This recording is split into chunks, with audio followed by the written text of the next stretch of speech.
বাংলাদেশের তিনবারের সাবেক প্রধানমন্ত্রী, বাংলাদেশের আদর্শের নেত্রী, বাংলাদেশের গণমানুষের নেত্রী, বাংলাদেশের গণতন্ত্রের নেত্রী দেশনেত্রী বেগম খালেদা জিয়ার আজকে আমরা মনে করি, আমি তার আত্মার মাগফিরাত কামনা করছি এবং তার পরিবারের প্রতি সমবেদনা জানাচ্ছি।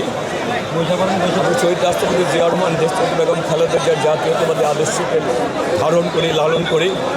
আমরা মনে করি দেশনেত্রী বেগম খালেদা জিয়া এদেশের মানুষের জন্য, এদেশের গণতন্ত্রের জন্য, এদেশের মানুষকে ভবিষ্যৎ প্রজন্মকে এগিয়ে নেওয়ার জন্য তিনি সারা জীবন সংগ্রাম করেছেন।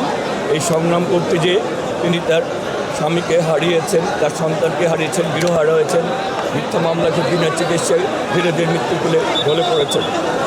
আমরা দেশনেত্রী বেগম খালেদা জিয়া বাংলাদেশের মানুষকে দেখে যে স্বপ্ন দেখতেন, দেশনেত্রী বেগম খালেদা জিয়া স্বপ্ন পূরণের জন্য বাংলাদেশের মানুষের যে ভোটাধিকার, বাংলাদেশের মানুষের যে কথা বলার অধিকার, বাংলাদেশের মানুষকে যে নিরাপদ একটি বাংলাদেশ এবং বাংলাদেশ মানুষের যে বিশ্বের মানচিত্রে স্বনির্ভর বাংলাদেশ হিসাবে প্রতিষ্ঠিত করার যে স্বপ্ন দেখতেন, আমরা জাতীয়তাবাদী দলের একজন কর্মী হিসাবে বিএনপির ভারপ্রাপ্ত চেয়ারম্যান বিএনপির চেয়ারম্যান জনাব তারেক রহমানের নেতৃত্বে 31 দফার ভিত্তিতে ইনশাল্লাহ আমরা আমাদের সর্বোচ্চ রক্তের বিনিময় হলো, আমাদের সর্বোচ্চ ত্যাগের বিনিময় হলো বাংলাদেশের মানুষের সেই ভোটাধিকার, বাংলাদেশের মানুষের যে স্বপ্নের বাংলাদেশ, বাংলাদেশের মানুষের গণতন্ত্র, ভোটাধিকার, মানবাধিকার, নিরাপত্তা ইনশাল্লাহ আমরা আমাদের নিশ্চিত করব।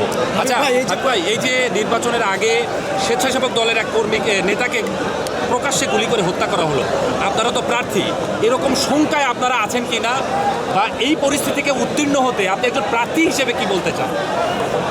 আমরা দেশকে তাবেদার মুক্ত করতে চাই, আমরা দেশকে গণতান্ত্রিক করতে চাই। আমরা দীর্ঘ 16 বছর পর আমরা মানুষের ভোটাধিকার ফিরে করতে চাই। আজকে বিদেশি শক্তি, তাবেদারি সেই রাষ্ট্রগুলি এবং দেশের অভ্যন্তরে লুকিয়ে থাকা অনেক ষড়যন্ত্র চক্রান্তকারীরা এই দেশের এই সামনে 12ই ফেব্রুয়ারি ভোটকে নস্যাৎ করার জন্য তারা আজকে চক্রান্ত ষড়যন্ত্র করছে। আজকে কখনো প্রার্থীকে, কখনো দলীয় নেতাকর্মীকে হত্যা করার মাধ্যমে তারা এই দেশের যে ভোটাধিকার, মানুষ আবার যে ভোটাধিকার অধিকার ফিরে পাচ্ছে তাকে নস্যাৎ করতে চায়। আমরা যে কোনো অনেক রক্তের বিনিময়ে, অনেক জুলাই আগস্ট গণঅভ্যুত্থানের মাধ্যমে অনেক রক্তের বিনিময়ে এবং শরীফ ওসমান হাদির রক্তের বিনিময়ে আমরা একটি নির্বাচন করতে চাই এবং সেই নির্বাচনে আমরা চাই আগামী দিনে প্রতিটি মানুষ তার ভোটাধিকার ফিরে পাক। যারা শরীফ ওসমান হাদিকে হত্যা করেছে তারাও এই নির্বাচন বানচাল করতে চেয়েছিল, যারা আমাদের সহযোদ্ধাদের হত্যা করছে তারাও এই নির্বাচন বানচাল করে, তাদেরকে ভোটারদেরকে তারা ভয় দেখাতে চায়। আমরা বলতে চাই, আমরা অনেক রক্ত দিয়েছি, নির্যাতন নিপীড়ন সহ্য করেছি, আমরা কোনো কিছুতে ভয় পাই না। আমরা যতক্ষণ বন্ধ মানুষের ভোটাধিকার, মানুষের গণতন্ত্র ফিরে না আসবে ততক্ষণ বন্ধ আমরা একের পর এক শহীদ হলেও এই মানুষের অধিকার ইনশাল্লাহ আমরা বাস্তবায়ন করব। আপনি একজন প্রার্থী হিসেবে ব্যক্তিগতভাবে কোনো আইন শৃঙ্খলা অবনতির কোনো কিছুর শিকার হয়েছে? এই অন্তর্বর্তীকালীন সরকারের উচিত এই দেশের প্রতিটি মানুষের নিরাপত্তা নিশ্চিত করা এবং নির্বাচনের নিরাপত্তা নিশ্চিত করা এবং যারা প্রার্থী তাদেরকেও নিরাপত্তা নিশ্চিত করা। কিন্তু আজকে যদি তারা এটি ব্যর্থ হয় তাহলে এই দায়ী দায়িত্ব তাদেরকে নিতে হবে। আমরা যারা আমরা আজকে প্রার্থী হয়েছি জনগণের ভোটাধিকারকেই বাস্তবায়ন করার জন্য, আমরা প্রার্থী জনগণের ভোটাধিকারকে বাস্তবায়ন করার জন্য। সুতরাং আমরা আমাদের সর্বোচ্চ ত্যাগের বিনিময় হলেও এই জনগণের ভোটাধিকার ইনশাল্লাহ আমরা এই বাস্তবায়ন করব। তাতে যদি আমাদেরকেও মৃত্যুবরণ করতে হয় আমরা পিছপা হব না ইনশাল্লাহ।